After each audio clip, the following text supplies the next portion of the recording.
Halo, balik lagi bersama gua Henrik di Hans Channel.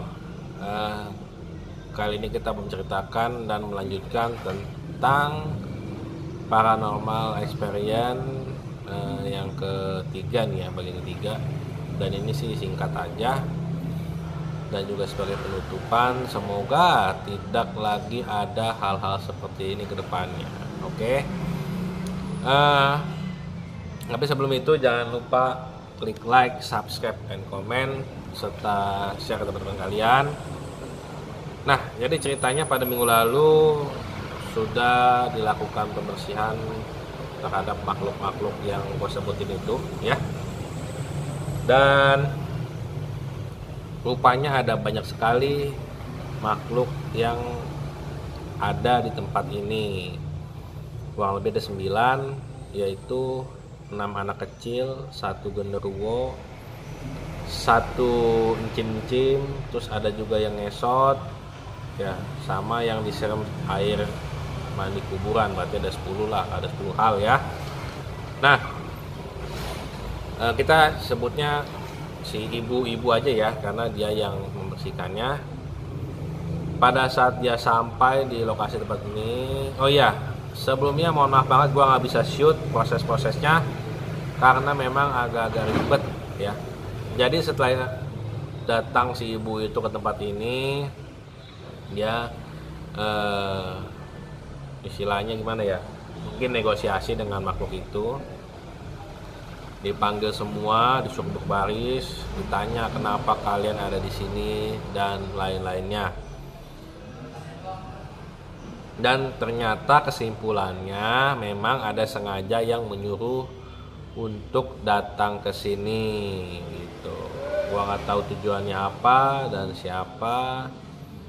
Untuk yang ngirim sih gue sih tahu, cuman ya udahlah, anggap aja itu istilahnya cobaan dan godaan buat hidup gua, untuk gua bisa belajar lebih baik lagi ke depannya.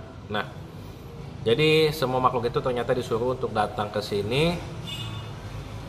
Istilahnya gimana ya?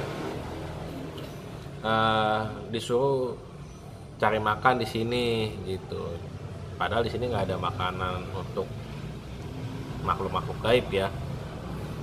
Oleh karena itu mereka pun jadi marah dan suka mengganggu gitu. Jadi mengganggunya ada yang lari-larian di lantai 3. Kemudian ada suka muncul sosok-sosok bayangan, kemudian banyak macam lah. Yang lebih terganggu itu ya anak gua sih, karena dia kan masih kecil ya, baru usia 2 tahun, jadi masih bisa melihat hal-hal seperti itu. Kalau gua sama istri sih, walaupun ada hal seperti itu ya udahlah, masing-masing aja. Dia mungkin dia juga lagi ada kesibukan, kita istirahat aja gitu. Cuman kan yang nggak enak ini kan anak guanya, karena sampai nggak tidur sampai jam 1 pagi, jam 2 gitu.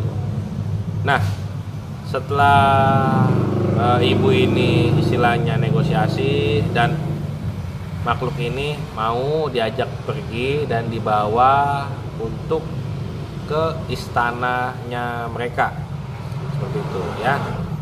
Jadi dikumpulin semua, istilahnya diikat agar jangan lari-lari dulu. Kemudian ibu ini proses pencucian rumah. Maksudnya bukan rumah dicuci pakai sabun segala macem ya. Jadi memang ada proses-prosesnya, ada syarat-syaratnya juga yang harus dipakai. Ada bahan-bahan yang juga dipakai ya.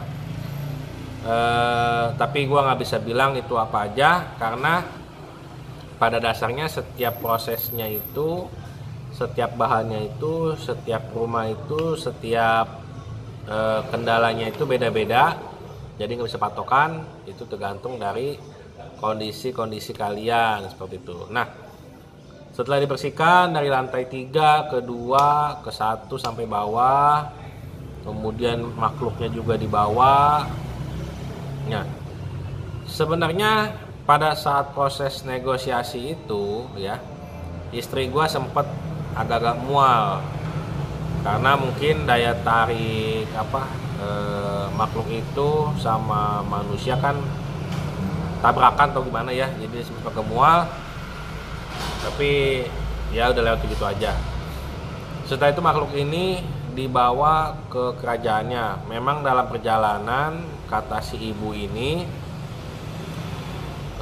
sempat nggak kuat juga ibunya, karena mungkin karena dia juga udah usia, istilahnya auranya juga bener-bener tabrakan banget. Karena kalian bisa bayangkan satu orang ibu-ibu ini lawan 10 makhluk, kalian bisa bayangkan betapa beratnya. Nah tapi alhamdulillah, puji Tuhan, masih bisa dinaungi oleh Maha Kuasa. Akhirnya makhluk ini diletakkan di suatu tempat, yaitu batang kayu. Nah makanya bagi kalian yang suka kencing sembarangan, buang air kecil sembarangan, hati-hati ya, karena rata-rata itu tempat pembuangan setan istilahnya ya, jadi harus permisi-permisi. Nah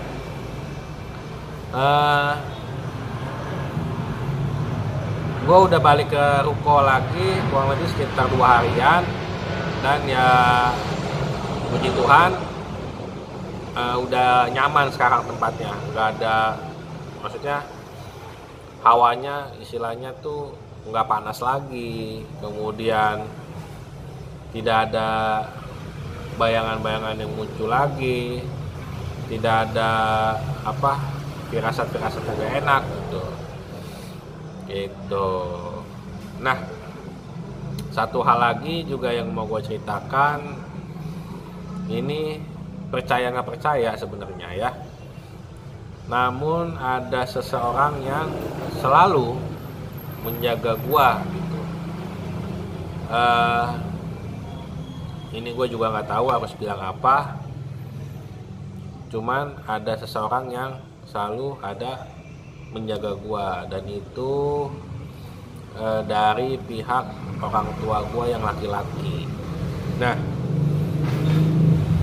mungkin untuk khusus yang ini gue nggak bisa katakan sekarang karena memang mungkin belum pas aja ya. Jadi itu aja, sekian cerita gue mengenai paranormal experience ketiga yang gue alami sendiri di tempat tinggal gue. Semoga bisa menjadi tambahan cerita misteri kalian. Dan ini nyata ya, bukannya gue hanya sekedar cerita.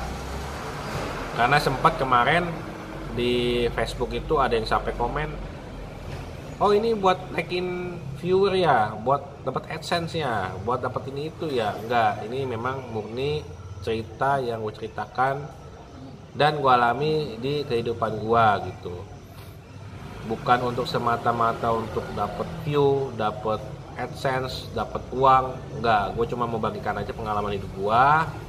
Semoga bisa menginspirasi kalian yang bisa menjadi ya tambah-tambahan cerita misteri aja ya.